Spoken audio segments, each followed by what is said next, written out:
শর্মিষ্ঠা বলছি। মায়ের কাছে বাপের বাড়িতে এসেছি। সঙ্গীতা মায়ের রান্না করে। সে বলল, দিদি, আজ তোমাকে একটা নতুন ধরনের রান্না করে খাওয়াবো। তুমি তো ভাজাভুজি ভালোবাসো, তোমার ভালো লাগবে। তাই আজকের এই রেসিপিটি ভাগ করে নিচ্ছি।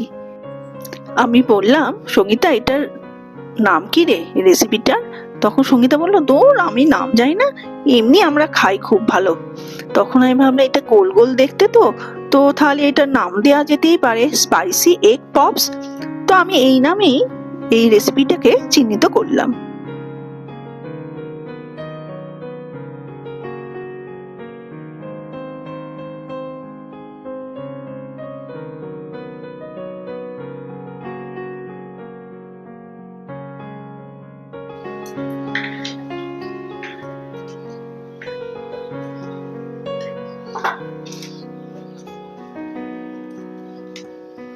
ডিমটা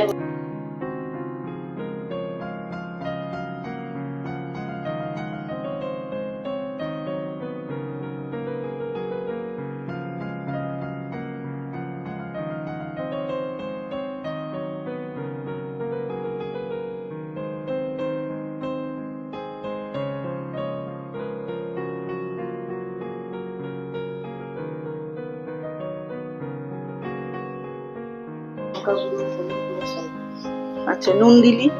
আচ্ছা আচ্ছা, একটু লঙ্কা গুঁড়ো দিলি?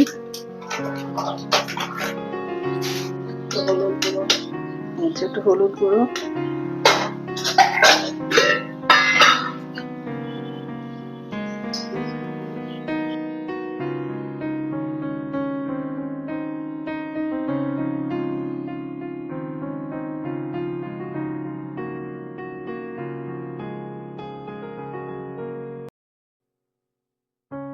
তারপর বেসনটা ফেটিয়ে নিয়ে এইটাই ফেটাচ্ছিস? ডিমটা আচ্ছা, এতে নুন টুন দিবি না আন্দাজ করে?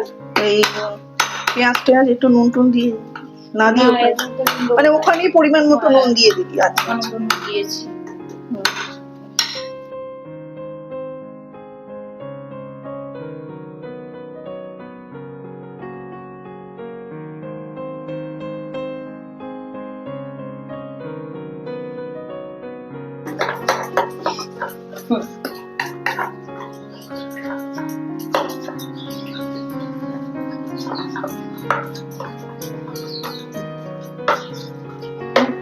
এবার এটা ঢেলে দিচ্ছিস তো? আচ্ছা, ঠিক আছে।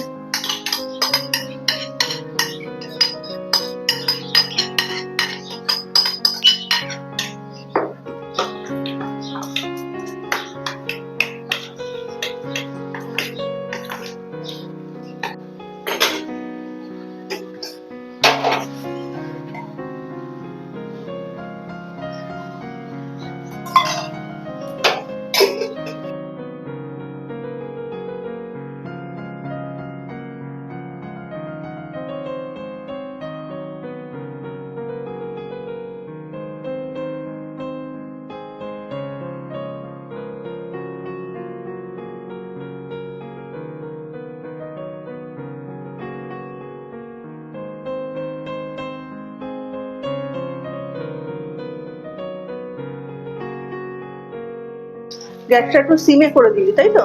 করে দিয়ে বাহ,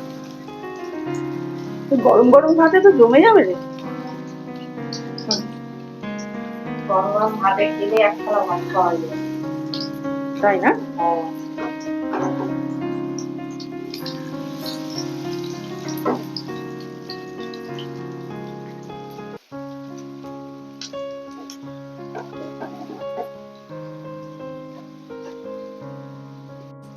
এটা জাম্বো সাইজ হলো রে। দুটো ডিমে কতটা বেড়ে গেল, হ্যাঁ? মানে এত এত বড় বড় হয়ে গেছে। হ্যাঁ,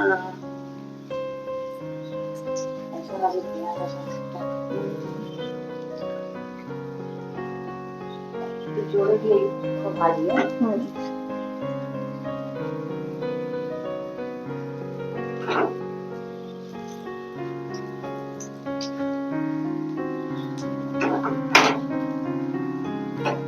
মানে মাছের ডিমের বড়া খেয়েছি, কিন্তু এই ধরনের ডিমের বড়া খাইনি। তুই এটা খাস বাড়িতে? হ্যাঁ, মাঝে মাঝে কিছু চটপটি খেতে ইচ্ছা হলে আমরা ডিম ভাজা তো সবসময় খাই না, এরকম ডিম দিয়ে এরকম করে বড়া করে করে খাই। বাহ, কত কিছু শেখার আছে যে জানা নেই। এগুলো মানে সবকিছু রান্নার জিনিসটাই একটা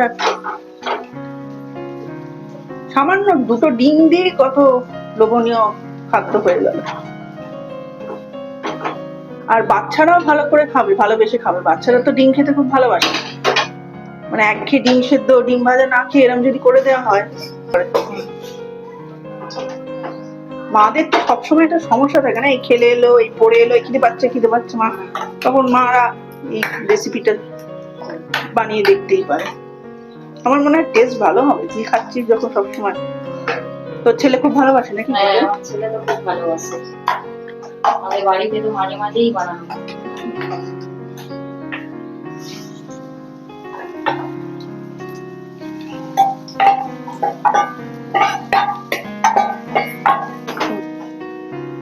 এটা তুমি দিদি, হ্যাঁ, এটা তুমি ভাতের সঙ্গেও খেতে পারবে, অথবা স্কুল দিয়ে এসে কিছু নেই বাড়িতে, এটা ভেজে টমেটো সস দিয়েও খেতে পারবে, ভালো লাগে।